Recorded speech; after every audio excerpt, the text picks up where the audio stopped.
Sadhguru Jagi Vasudev is a realized master, mystic, and yogi. He has shown the way for people to attain to their natural joy and to live life with experience from one's own inner nature. His presence is filled with grace and compassion. Sadhguru's scientific approach towards spirituality and work towards the upliftment of humanity have received accolades worldwide.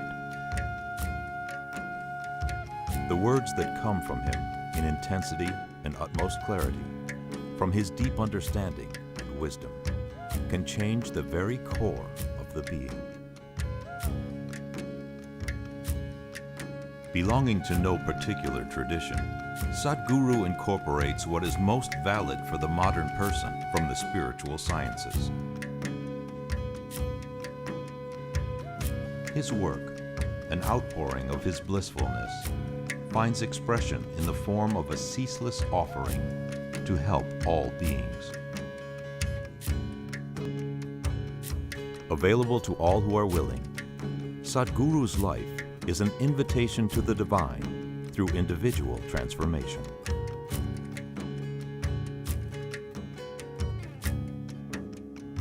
Welcome to the silent revolution of self-realization.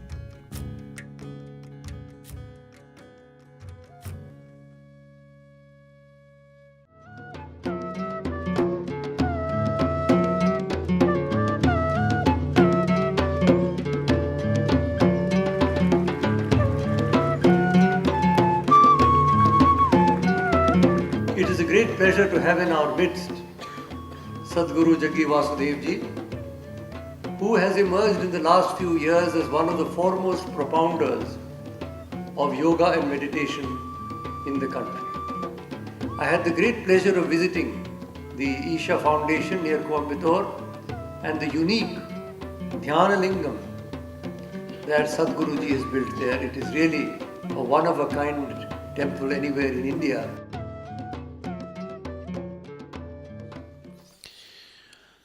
Why we are referring to the mind as a circus. Circus is not a mess. Circus is a very coordinated activity, made to look like a mess. Deliberately made to look like a mess, but an extremely well-coordinated activity. That's what circus is. So on one level, it is a mess. On another level, it is a highly coordinated act. Today much work has gone into looking at the activity of the mind or the brain as such. If you look at the way the neurons are firing in the brain and what is happening, there is a tremendous sense of cohesiveness in this activity. It is that cohesiveness which is translating into the function of the body. 1 billion things are happening in this body right now, simply because there is a very, very extremely highly coordinated play and dance of neurons in the brain.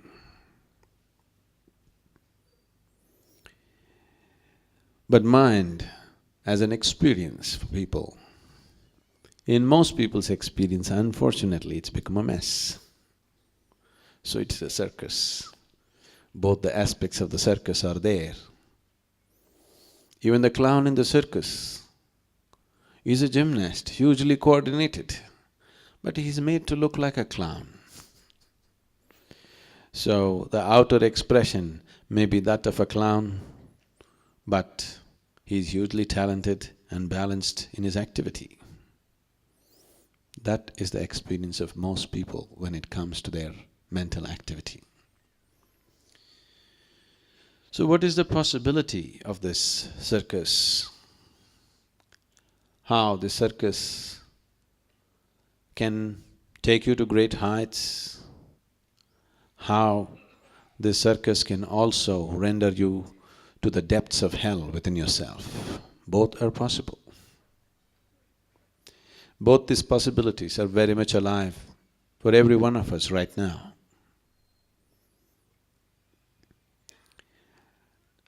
So how we conduct this circus is a whole thing. How much of it can we take charge of is a whole thing. Why is it that mind, which is the most miraculous instrument, which is the most miraculous possibility in our life, has also become a misery manufacturing machine on this planet? Every kind of misery that human beings are going through is manufactured in their mind. Why is it for one person, mind seems to be a pleasant experience, and for another person, mind seems to be a torture?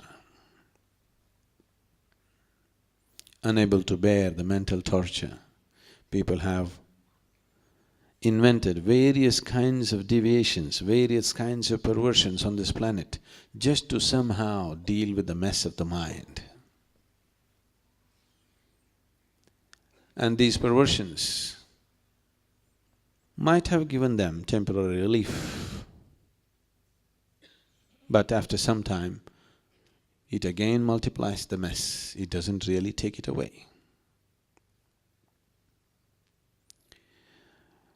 The moment your intellect, let's differentiate between these two.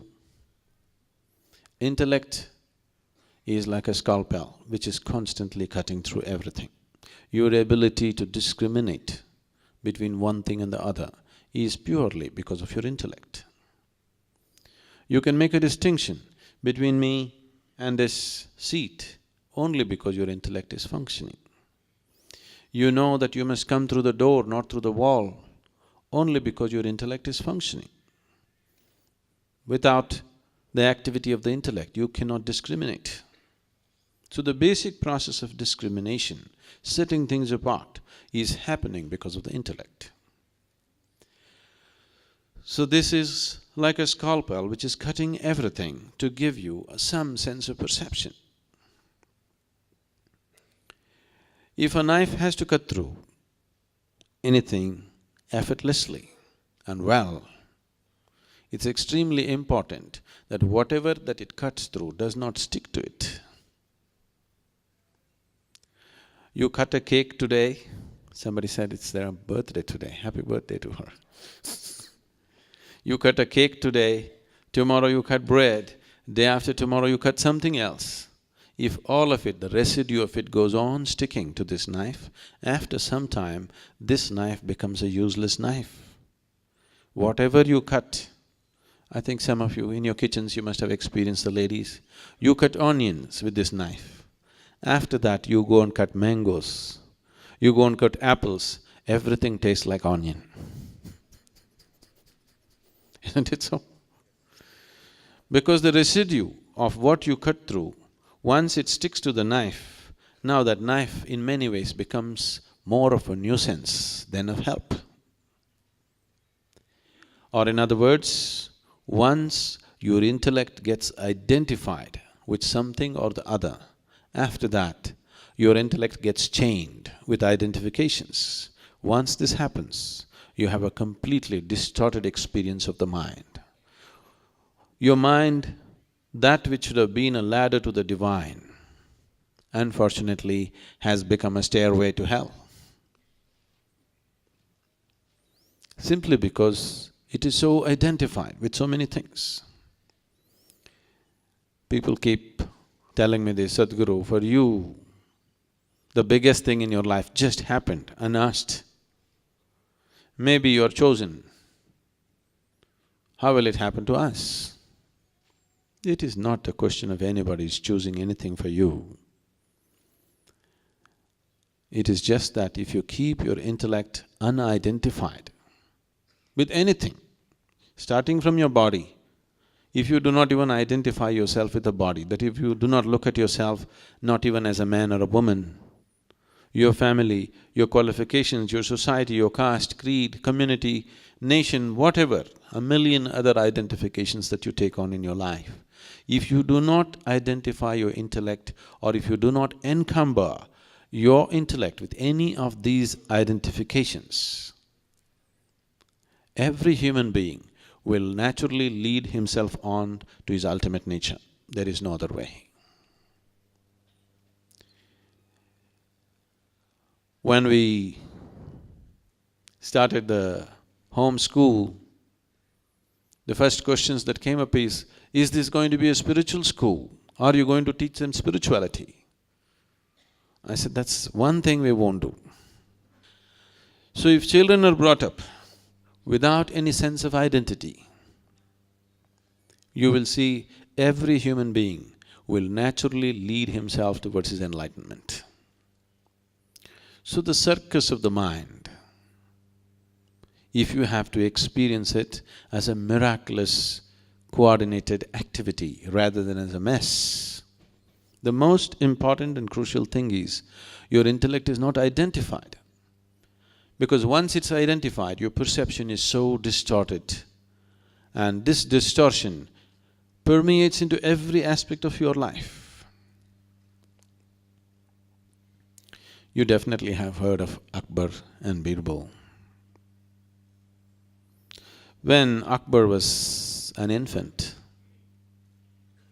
his mother died. Or because she was a queen, they got another woman to breastfeed Akbar. And obviously that woman had a son. Then Akbar grew up into a great emperor. Because this woman had breastfed the emperor, they had given a whole village to her. And that boy also grew up into a man, but not much of a man. And he wasted and squandered the opportunity. He owned the whole village, but he wasted it and squandered it and lost it. And he was going through bad times. So one day, he thought, anyway, my mother has breastfed the emperor, so he owes something to me. In a way, I'm his brother. If I go and ask him something, he cannot refuse. With this idea, he came to Akbar. When he came, Akbar treated him with great respect, welcomed him in his court, honored him, introduced him to everyone as his brother, because both of them have drunk the milk of the same mother. And he stayed as a guest, attended many meetings which he could not understand the head or tail of. He was totally out of place. But Akbar took him around well-dressed, like his brother. After being there for a few weeks, he thought, my misfortune is only because I don't have good people around me.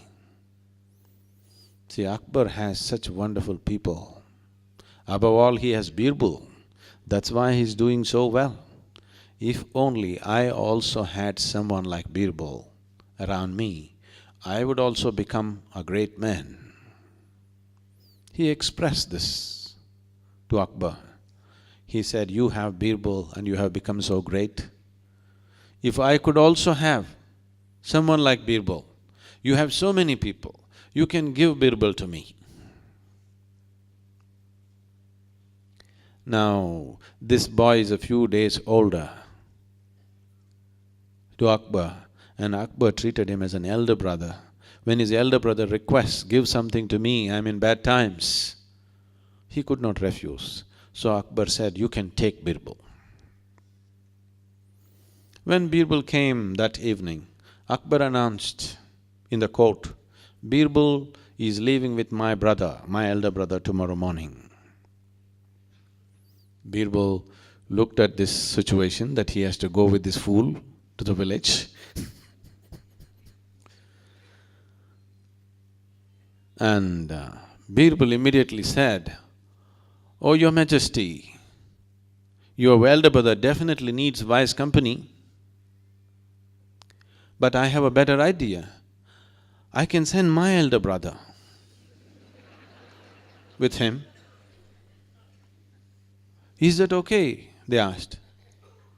So that man looked at this, if Birbal is so wonderful, his elder brother must be even more wonderful.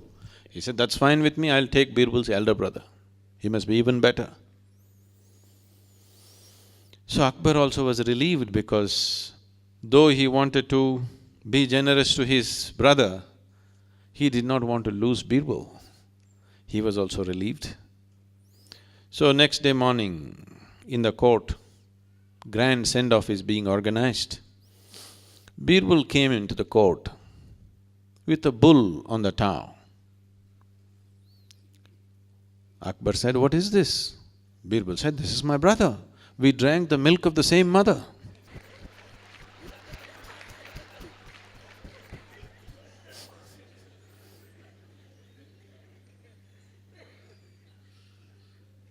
Once your intellect gets identified with something, then you are all messed. So this identity is not on one level, it is on many, many, many levels. Because of this complex system of identification, you are in a complex mess. If you do not identify yourself with anything, I must share this, I hope it is received with the necessary understanding, because this was a certain moment of intimacy, a certain moment of many things that cannot be expressed. I was just 14 years of age. My mother, who was a very devout, dedicated woman, for her, her whole life was her husband and 4 children, and she never thought anything about herself, she just gave her life to us. So there was no need for her to ever express that I love you or anything, such a thing was never expected. Whether she loves you or not is never a question, because her whole life is for you. So there's no question of whether she loves you or doesn't love you, such a question never occurred in anybody's minds. But on that particular day, I developed a kind of relationship with her where though I was the youngest in the family, I was like her elder brother in many ways. She would share things that she wouldn't share with anybody, and when I took advantage of that and joked, she would always regret, "Why am I sharing these things with you?" So on a certain day, because of some interaction, somehow she grew a little tender in her heart and she expressed her love to me, not necessarily in I love you business, somehow. I grew up in such a way right from my childhood because of my memory, because I could remember things that happened when I was just 2-3 months of age. It just didn't allow me to be like a normal child, I thought like an adult. So because of this, nobody could take me on their lap, nobody could fondle me, nobody could carry me. I always preferred to walk and do my own things. Even though my brother and sister were older to me, were used to be carried and fondled and all that, I did not get those things because somehow it was difficult to do those things to me. I'm still difficult, see. So this relationship was very different from normal thing, but that day she was somehow, some tenderness and she wanted to express. She expressed something towards me. I simply asked, for me it was just very matter of fact. I just asked, if I was born in the next house, would you still feel like this about me? She just broke down, it hurt her very much. She broke down and went away. I didn't intend to hurt her, I just asked a simple question, which these questions are constantly going on in me about everything, not just about one thing. And after some time, she came, still tears in her eyes, she came and fell at my feet, and then she went away. I said, that's good for her, some some kind of realization within herself. Why I'm saying this is, our ways of thinking and feeling are so deeply identified with things we are associated with. Our body, our parentage, our children, our wife, our husband, our home. Not just that, with just about anything, isn't it? With just anything and anything. I remember my grandfather used to always eat in a gold-rimmed plate. He was a very rich man and a very proud man.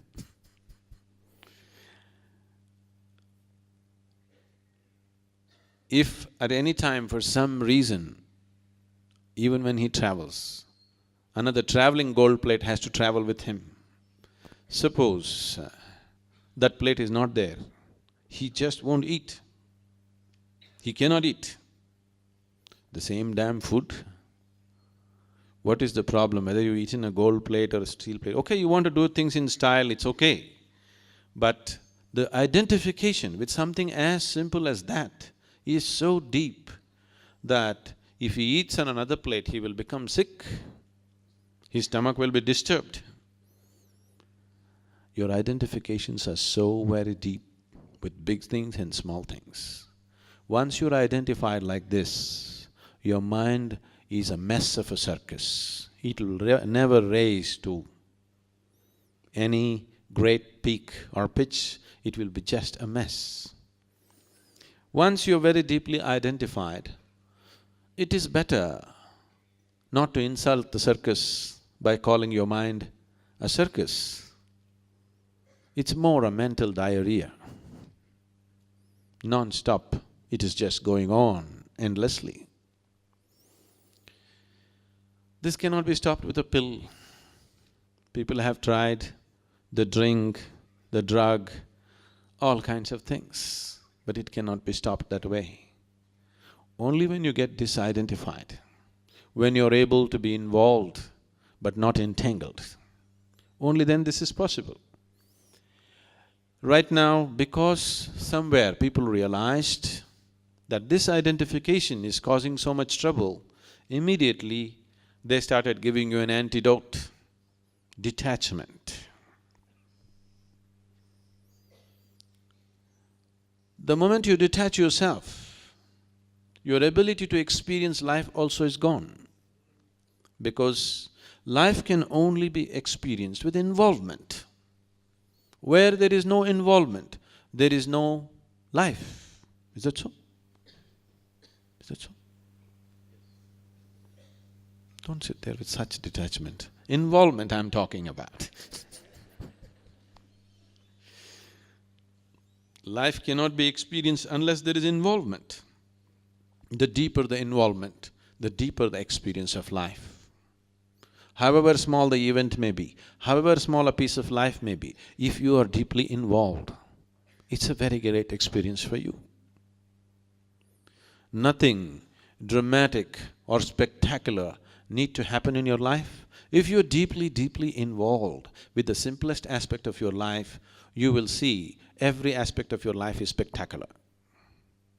So involvement is the only way to experience life. No involvement, there is really no life. But why is so much detachment being taught everywhere? Fear of entanglement. It is from that fear, detachment is always being propagated. If you detach yourself from life, you're avoiding life. If you really want to avoid life, there are more efficient ways to do it. You know, you can jump off a mountain. You can consume poison, you can hang yourself. Whatever we do, we must do it efficiently, isn't it? If you want to really avoid life, you just have to hang yourself. What is the idea? Are you here to experience life or are you here to avoid life? Which way is it? Experience life? Can you experience life unless you're involved? But right now there is a fear of entanglement. If I involve myself, maybe I'll get entangled. Entanglement has happened because of the discriminatory nature of your involvement. You're only involved with this one, not with that one. Your involvement is coming from a certain identification. I am involved with this person because this is my wife, this is my husband, this is my child, this is my home, this is my that. It is coming because of a certain identity. Otherwise, there's no involvement with life. It is the identification which is causing the entanglement, not the involvement. If your involvement is beyond your identification, you will see involvement brings absolute joy of life. If your involvement was indiscriminate, you were simply involved with every life around you just the same way. The very air that you breathe, the very land that you're standing on, if you are deeply involved, you will see involvement enhances life in a tremendous way.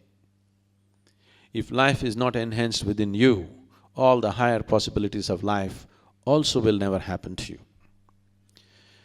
In the process of becoming spiritual or trying to be spiritual, lot of people have become like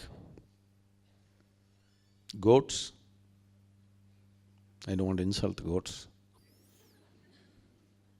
Because if you practice how not to be involved with life, then slowly you will become more and more lifeless, less of life as days go by.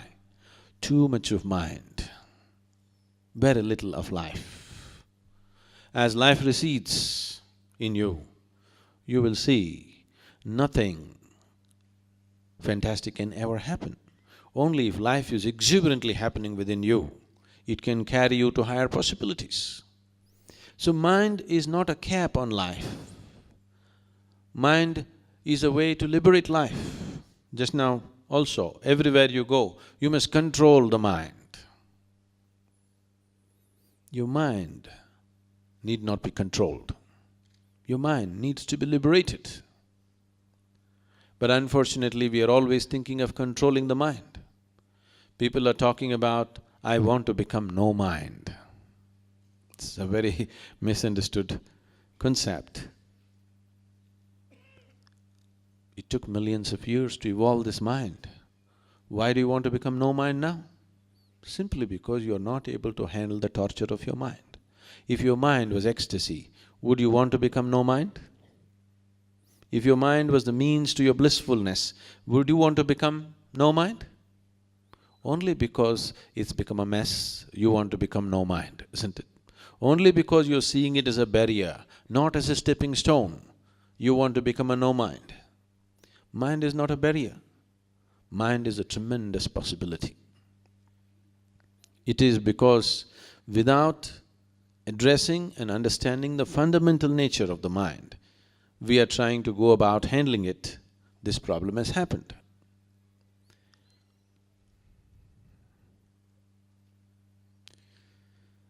Now, one of the biggest problems with the mind is, right from one's childhood, the mind has been imposed as to what is right and what is wrong, morality. This is the major problem. People have taught you what is good and what is bad. Because good and bad are very strong points of identity, very strong. Whatever you consider as good, you naturally get identified with it. Whatever you consider as bad, you naturally repelled by it. You having aversion to something and you having attraction towards something is the basis of identification. Whatever you are averse to it dominates your mind. Now this is the nature of your mind. If you say, I do not want something, only that happens. In this mind, there is no subtraction or division, there is only addition and multiplication. You cannot take away anything by force from this mind. Now, this does not need any enlightenment. If you just close your eyes for a minute and look at it, you can see you cannot do anything by force. Now somebody told you, this is good, this is evil, do not think about the evil. Now that's a full-time job. There is nothing else going on. The moment you identify something as good and you identify something as bad, you getting identified with the good and having aversion for the bad is a natural process. If you have an indiscriminate sense of involvement with everything, involvement need not necessarily mean that you have to go and do something. You can just look at people and be involved, isn't it? You can just look at the sky and be involved. You can look at every life and be involved. You can close your eyes and still be involved. Involvement is not an act. Involvement is a certain willingness with life. You have become willing to the process of life. If you get identified, you are becoming unwilling to the process of life. You are only willing in selection. With the rest of the life, you are not willing. It is this unwillingness which is scaling down the aliveness in a human being. You just look at yourself and see, when you're 5 years of age, how alive you were and how alive you are today. It's gone down, isn't it? Yes. Yes? That is gone down, really gone down. With age, aliveness need not go down. With age, our physical capabilities may go down. Aliveness need not go down. If you're 100, you can be as alive as a child. Your aliveness is going down because you're committing suicide in installments. The method of committing suicide is that you become selective in your involvement. Involvement does not necessarily mean physical action. Involvement is just your willingness with life. If you take away the willingness, the process of life naturally becomes suffering. Whatever you do willingly,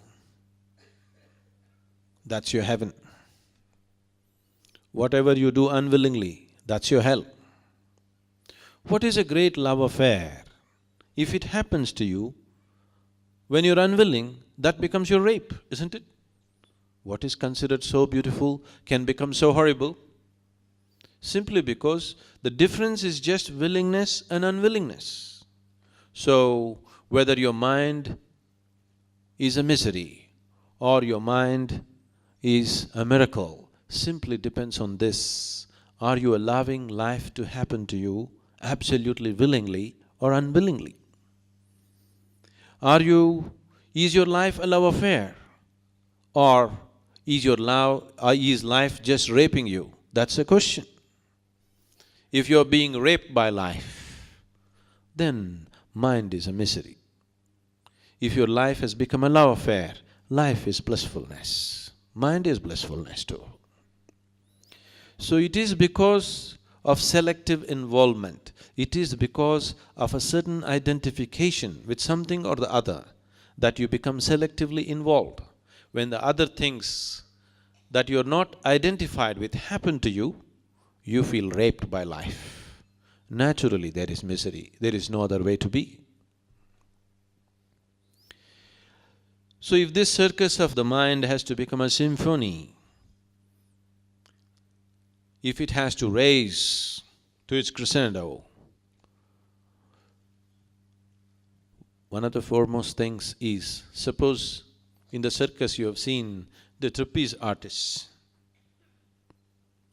The trapeze bars and the trapeze ropes are always tied in such a way, only if they go full swing, they get to reach each other.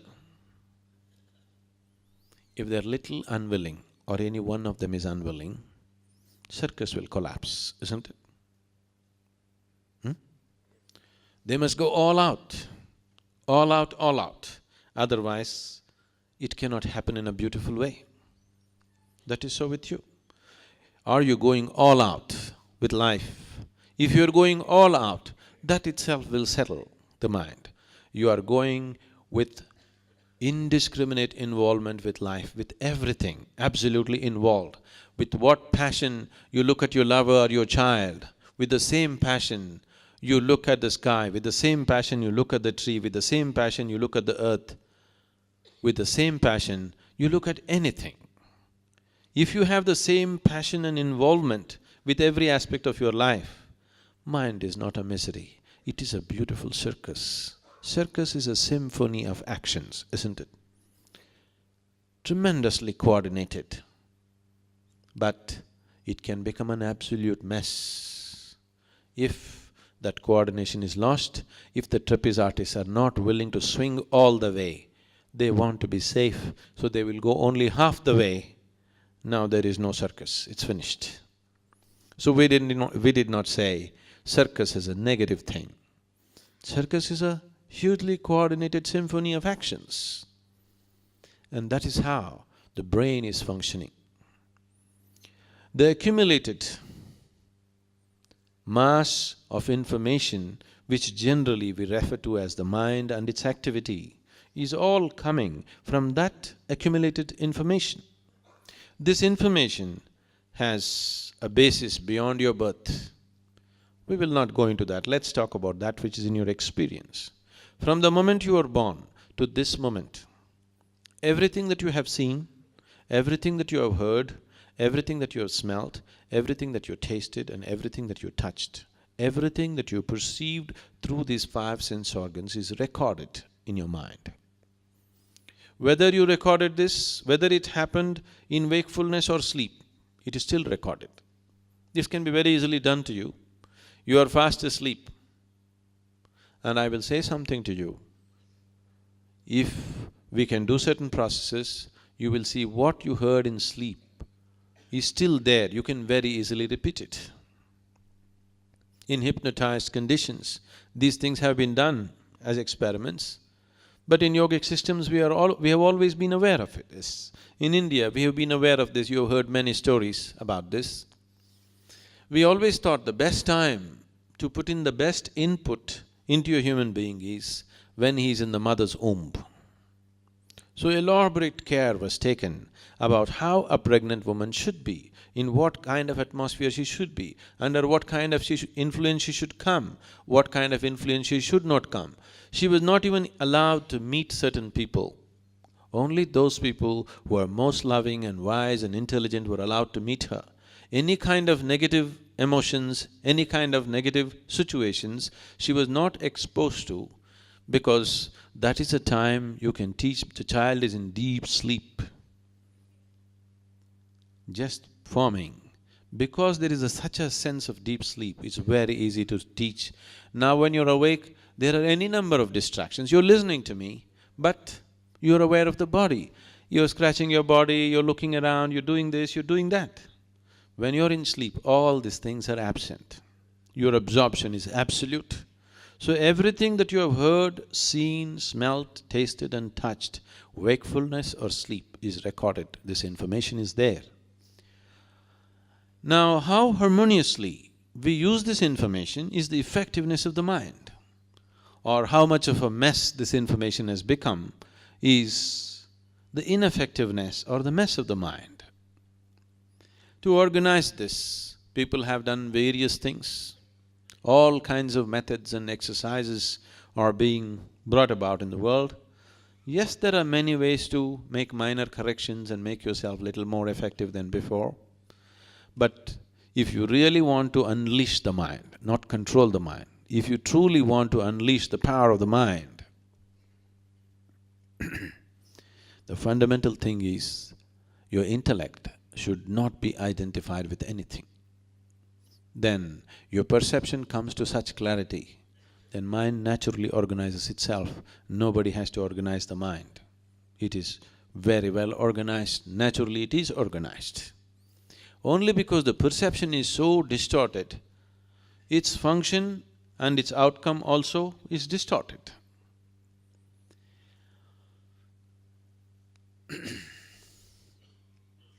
In South, there was a king called Krishna Devaraya. You heard of him? Not very famous here? You have. And he also had not a minister but a jester. Tenali Ramakrishna, you heard of him? Oh, okay. Are there Andhra people? Telugu people? Okay, okay.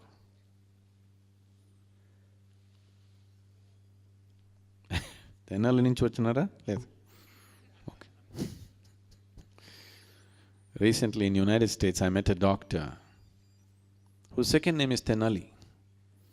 I was immediately excited about this. I thought, you are from Tenali? I asked. He said, yes, my village is Tenali. Then I was joking to him about Ramakrishna, but the unfortunate thing was he had never heard about Tenali Ramakrishna and he did not know that he came from his village. Maybe he went to United States too early. Anyway,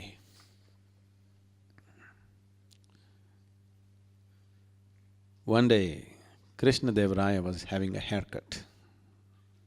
The royal barber was giving him a haircut. He was civilized, not…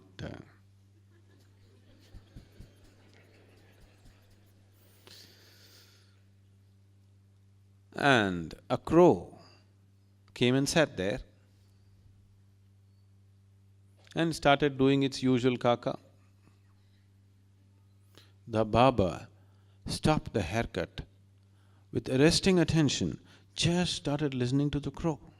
Krishna Dev Raya looked at him and said, "What is this? What are you listening to the crow? As if you can understand what the crow is saying." He said, "Wait, Your Majesty, wait, he has a message." And very carefully heard it for a long time and then shook his head. Krishna Dev Raya became very curious. "What is this? You understand the crows?" "Yes." "What is he saying?" "Your Majesty, this crow has come as a messenger of your forefathers from heaven. And what he is saying is that they are in heaven and uncared for. Above all, there is nobody to entertain them. There is nobody to keep them happy. They are there, everything is physically taken care of, but there is nobody to entertain them. So they're really longing for some help from you. That's why they've sent this crow as a messenger. We must send somebody to heaven to entertain your forefathers. How can we leave them like that unentertained? Your forefathers. Krishna Deva Raya immediately became very emotional. My forefathers are bored and suffering because of lack of attention and entertainment? I must send the best entertainment. So let's see who is the best dancer, who is the best musician, who is the best whatever, all this. Then a few other courtiers arrived and all of them said, "Oh, Your Majesty, if you are willing, I am willing to go, but I can't sing for nuts. But if you want me to go and serve your forefathers, I will go to heaven and serve right now." Like this they built it up. But then they said, "No, for your forefathers we must send the best of the best." How can we send? A musician, how long can he entertain you? If you hear him for 2 days, you finish with him. If you send a dancer, how long? If you see him for a few days, you finish with him. We must send somebody who can keep them continuously entertained. Who better than Tenali Ramakrishna? He can keep your forefathers forever entertained because he is so ingenious. He is the best guy. Krishna Deva Raya also agreed, there is nobody like Tenali Ramakrishna. He is the best entertainment. I wouldn't like to part with him, but my forefathers… He was in emotion. He said, "Yes, we will send Tenali Ramakrishna." Then Tenali Ramakrishna was called and he heard the story as to how he should go to heaven to serve the forefathers. Immediately he took on the act. "Oh, Your Majesty, I'm more than willing. This is such a honor, I'm going. I also know this whole thing, how to go." The barber had also received instructions as to how to send a man to heaven. The crow instructed how to send a man to heaven. They said, "You must make the man sitting facing south, and then you must get lot of sandalwood, camphor and ghee. The heap should raise well above an elephant, a full-grown elephant, and it should be only sandalwood, pure ghee and camphor. And keep the man inside, build this whole heap and then set fire to it. As it goes, this fire should burn for a minimum of 3 days, and then the man will evaporate and go to heaven and serve the forefathers." Tenali Ramakrishna said, "This is the correct method, this is the best way. I will go and serve your forefathers. It is just that, let me make the preparation. I want to purify my body and my mind and everything before I go there. I want to take off all the doshas in me. Give me just 30 days' time." A grand site was prepared, a huge thing going on. Tenali Ramakrishna personally went and supervised the whole process. And he only set up this whole thing with his trusted labor. He created the whole site the way he wants it. Krishnadevaraya was moved with Tenali Ramakrishna's dedication towards his forefathers that he is willing to go to heaven. The day came and Tenali Ramakrishna went into a haystack first, and then over that this whole hill of wood and ghee and camphor was built, and then set fire. 3 days it was kept burning. After 3 days, nothing but ashes were there. Tenali Ramakrishna disappeared. Many months passed. Krishnadevaraya wondered what is happening to his forefathers, because the damn crow did not come again and tell what is happening. Every day when the crows came, he asked the barber, "What are they saying? What are they saying?" This is not the crow, this is just an ordinary crow, not the messenger crow. After 8 months, one day, when Krishnadevaraya was in the full assembly of the court, Tenali Rama arrived with long hair and a long beard. And he bowed down to Krishnadevaraya, and Krishnadevaraya was overjoyed that Tenali Rama has come back from heaven. And he said, "What is happening? Are my forefathers well? Did you keep them happy?" "I kept them very happy, they've been splitting in their sides with my jokes, they're really enjoying everything. It is just that they have one problem, Your Majesty." "What is that?" He said, "There are no barbers in heaven.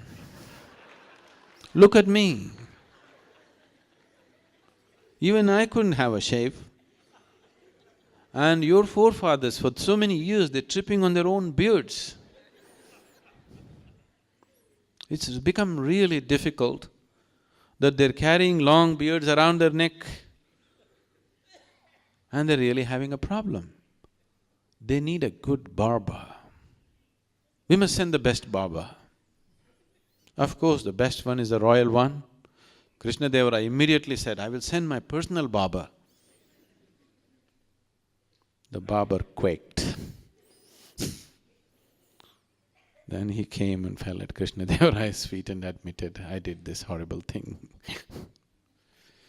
Why I'm saying this to you is, once you're identified with something, your perception gets so distorted.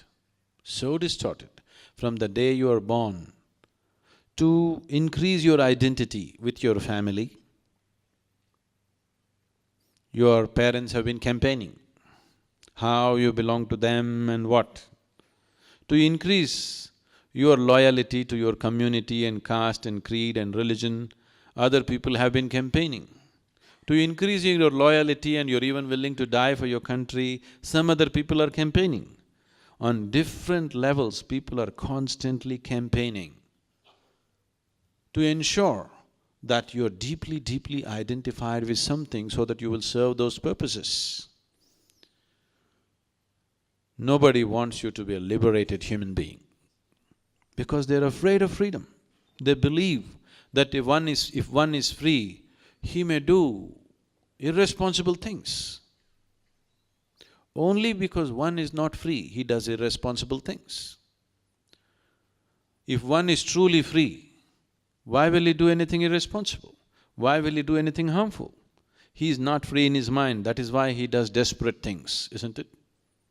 He is too identified with himself and nothing else, so he can harm somebody else. If he is not even identified with this one, there is no harm coming out of such a human being. It cannot come out of him. So because of these campaigns, you get so identified and everything gets distorted. We can run a campaign to make you believe just about anything, I want you to know this. If we campaign hard enough, we can make you worship anything, we can make you hate anything, we can make you love anything, we can make you give up your life for anything.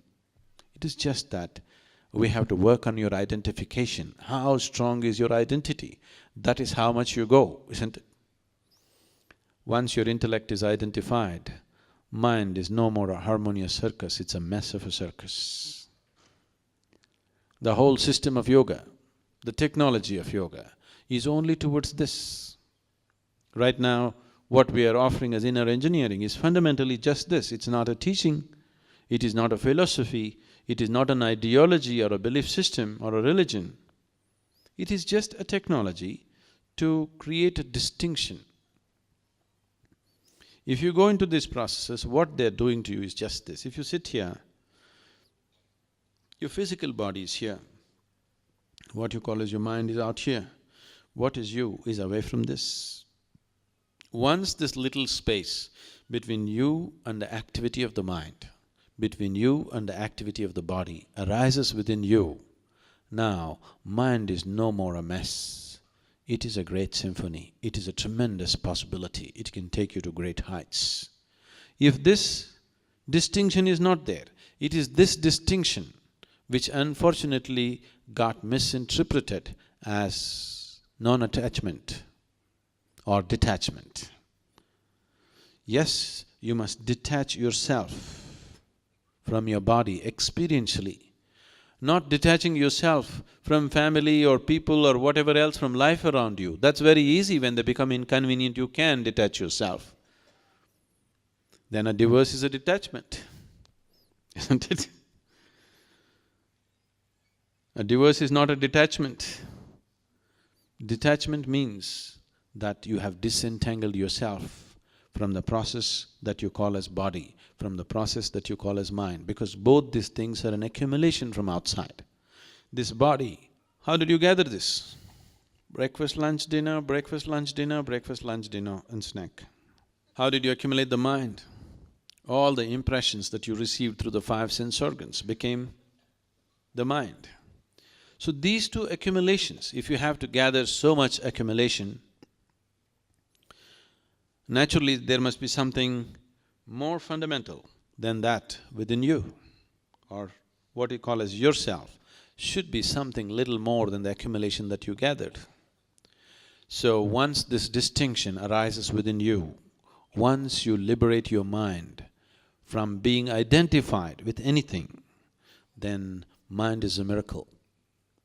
Mind is a spectacular circus, not a mess. If you have questions, please. Sadhguru, what is the process for identification? Now, whatever is generally being referred to as a spiritual process, let's understand what that is.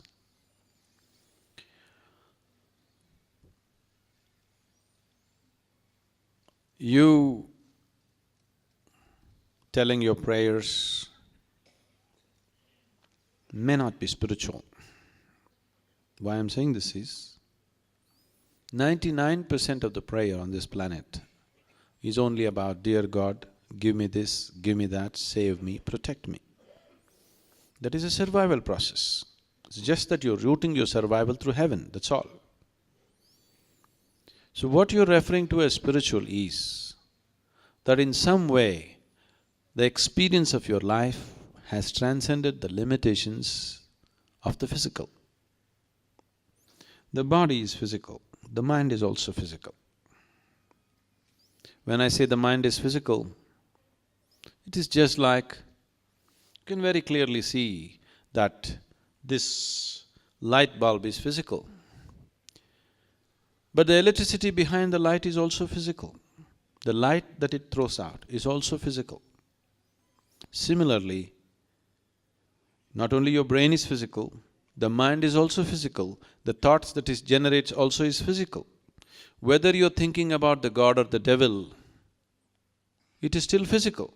No, I'm thinking spiritual thoughts. There is no such thing. Thought is physical. And whatever you think is always coming from a certain accumulated information within yourself. Information is physical. Memory is physical. Gathering of information is always physical, isn't it? It may get subtle, but still physical. So, if your experience of life comes to a point where something beyond the physical becomes a living reality for you, then you're spiritual. In what way is it significant to make this happen? If a dimension beyond the physical becomes a living reality for you, then naturally the body and the mind are two processes that you handle sensibly.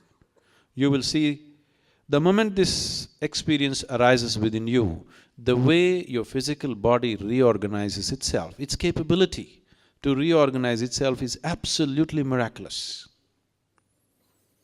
You will see people go through one single initiation, when they come out, their faces have changed. Within a week or two, you will see the very way their body functions will change. The very way they look, you will see there is a difference. Because body's ability to reorganize itself, if you liberate it from a deep, crippling identity, is so fantastic. The same goes for the mind too. Mind will go through tremendous transformation that may not be visible for other people, but the body's transformation will be clearly visible because it can be easily measured. So what needs to happen? For you to have a dimension beyond the physical alive within you is, right now your whole perception is limited to 5 sense organs. 5 sense organs in the very nature of things can perceive only that which is physical, is it so? You can see, hear, smell, taste and touch only that which is physical. That which is beyond the physical cannot be perceived by sense perception. So if your senses or if your perception raises beyond the sense perception, then that which is beyond the physical becomes a living reality for you. Why is it that it is not on in everybody? Why is it so? It is simply because for the survival process to happen, for your survival to be taken care of, 5 sense organs are more than enough. So they come to you at the very moment of birth and they're on. These 5 sense organs are more than sufficient for you to survive on this planet. So they are on by themselves. Only if you develop a longing to know something beyond survival, if you transcend the limitations of the instinct of survival, only then the other dimension of perception becomes open within you. Otherwise, they never open up. They just don't open up because you don't create that possibility within yourself. Right now, if you look at your life, every single activity that you're performing in your life is all about survival. Physical survival, psychological survival, emotional survival, financial survival, social survival, like this, many levels of survival, but it's all survival. So when everything in you is focused only on survival, the very nature of the instinct of survival is that it wants to build protective walls around you. You are many concentric walls actually. You will see these walls. If a man that you do not know approaches you, you have a wall there, right there for him, he has to stop right there. If your neighbor comes, you have a wall there for him. If your friend comes, you have a wall here. If your family comes, you have a wall here, but for everybody you have a wall, isn't it? You are many concentric walls, one over the other, because this is the work of the instinct of survival. It constantly goes on building walls of protection for yourself. And these walls of self-protection are also the walls of self-imprisonment. When it starts suffocating you, you want to break it. But your instinct of self-preservation is on in everything, so it won't let you break it. So, unnecessarily, life goes through a totally unnecessary turmoil. Because your identification is so strong with the physical body, there is a confusion between the two. The only thing that needs to be preserved in you is your physical body. Everything can be trampled down right now and rebuilt the next moment, isn't it so? No, you won't allow it. Your thoughts, your ideas, your emotions, your personality, if you are willing, we can just demolish it right now, this moment, and rebuild it the next moment. But no, if I step on your foot and say… if I step on your foot, you'll say, it's all right. But if I step on your idea, your emotion, your personality, you will be deeply hurt. That is your problem right now. The instinct of self-preservation has extended itself beyond its realm. Instinct of self-preservation is only with the physical body. Rest of it should be wide open to everything. But because of a strong identification with the body, you have made your personality also like a body, the mental activity also like a body, the thought structure also like a body, emotion also like a body. It is an emotional body, a mental body you have, and it hurts more than the physical body. Isn't it so? So it is because of this identification, a confusion has happened to the life within you. It is not clear-cut. Now your intellect cannot function in a sane manner. It cannot cut through and show you life just the way it is. It is distorting everything. How you can live with the same lady day after day throughout your life unless you identify her your wife?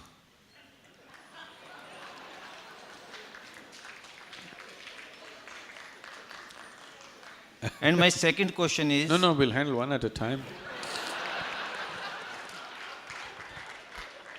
Is she here? She's here, okay. Recently, I was in a place where a Jewish rabbi was speaking. This rabbi is from Denmark and he was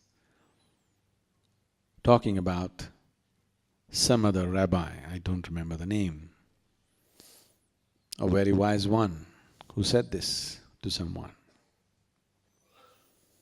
A man went to this rabbi and asked him, I love my wife very much, but when I walk on the street, every woman that I see, I want to do something to her.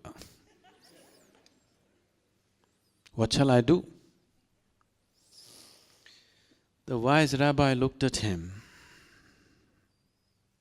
and said, son, it doesn't matter where you work up your appetite as long as you go home and eat.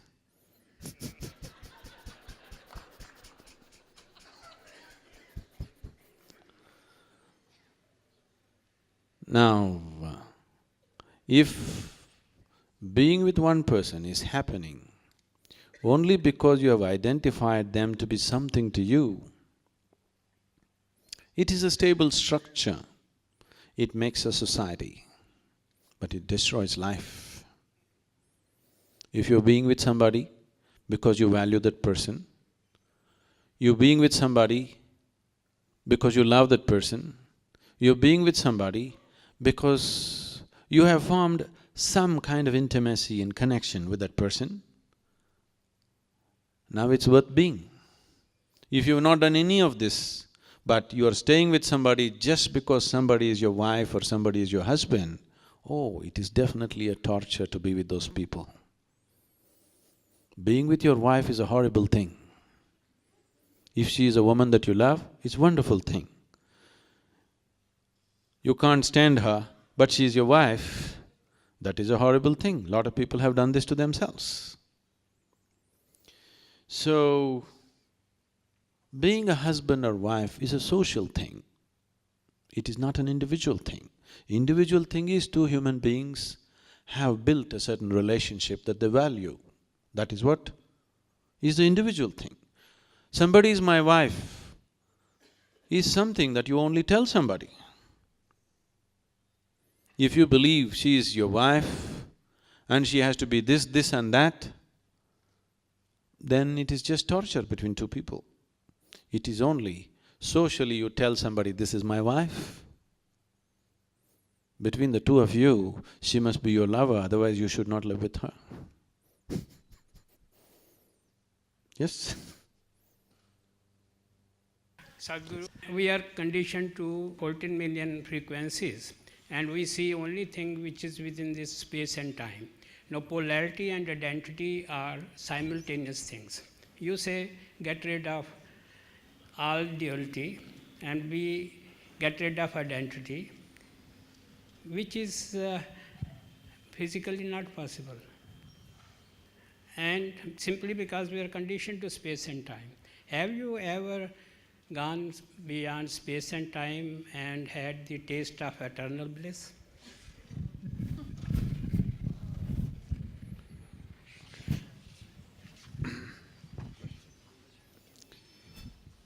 Now,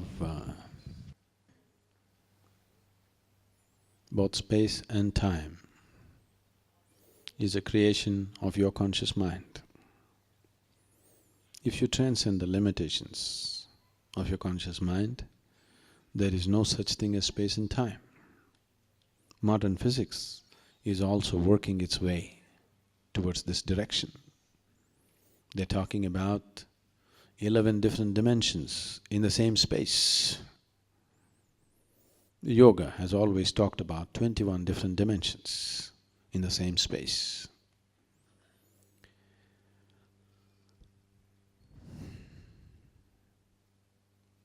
Many years ago,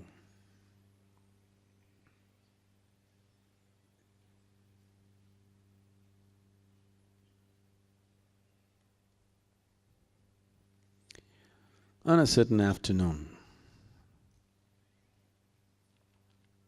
till then I managed my time and space very well. On a certain afternoon, I happened to be sitting on a small hillock which I was involved with, which I loved, which I knew very intimately. Till that moment, I always thought this is me and the rest is the other. I handled the other quite well, but still this was me and that was the other. Suddenly I burst forth into an experience. I did not know which is me and which is not me. What was me was all over the place. The very rock that I was sitting on, the very air that I breathe, the atmosphere around me, everything became me. That doesn't make logical sense. Because if you want to make any kind of logical sense, you need two. Without two, there is no logic. And suddenly there was no two, it was all me. Everything was just me. I thought this lasted for about 10 to 15 minutes.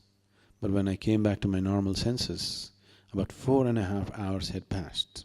I was sitting there with my eyes open, fully conscious. I was not in any kind of trance or whatever. I am fully conscious. But time just flipped and I found for the first time in my adult life, tears were flowing through my eyes. Me and tears were impossible. But I've always been peaceful and happy, that's never been an issue. But here my shirt is wet with tears and I'm bursting with a completely different kind of ecstasy, which is just the body cannot contain. When I really shake myself to my normal senses and try to understand what is happening to me, The only thing that my mind could say was, maybe I'm losing my balance, maybe I'm just going off. But it is so beautiful, I don't want to lose it for a moment. The next time this happened to me, I was sitting with my family at the dinner table. Actually, it was, in my experience, just 2 minutes. It was only 2 minutes, but 7 hours had passed. This started happening, and one day I just sat down and I thought it's maybe 20–25 minutes, but 13 days had passed. I was sitting right there, eyes open, fully conscious. It never occurred to me that I should eat or sleep or anything. I sat in one place for 13 days, not with any effort, not with any intention, not with any attitude towards attainment or anything. I simply sat down and looked around. 13 days were passed. So time and space is very much the creation of your logical mind. Once you transcend that, there is no time and space. And you don't even have to cross time and space to be blissful. Blissfulness will happen to you in so many ways. Right now, I think there are lots of people here who are practicing Shambhavi Mahamudra. You sit down in the morning, 21 minutes, you become totally blissful, drunk, but fully aware. Look into my eyes and see I'm stoned all the time, but fully conscious. This moment if I want I can flip, or this moment if I want I can be alert and conduct the situation the way I want. And if you were aware of the culture, as Sri Karan Singh was mentioning, Shiva is known as the Adi Yogi. He was inebriated all the time, he was drunk. At the same time, he's a perfect ascetic, sitting there in absolute meditation and drunk at the same time. This is what it means. And this is how all of us should be, absolutely inebriated but perfectly stable within ourselves. Now, the need for seeking something from outside will completely disappear. Once you're blissful by your own nature, your life becomes an expression of your blissfulness, not in pursuit of happiness. And that's the shift that needs to happen in every life. You are my perfect mirror, you show me what I'm not. In the endless pit of what once was me, layer and layer you peel off me. The pain it is, but the joy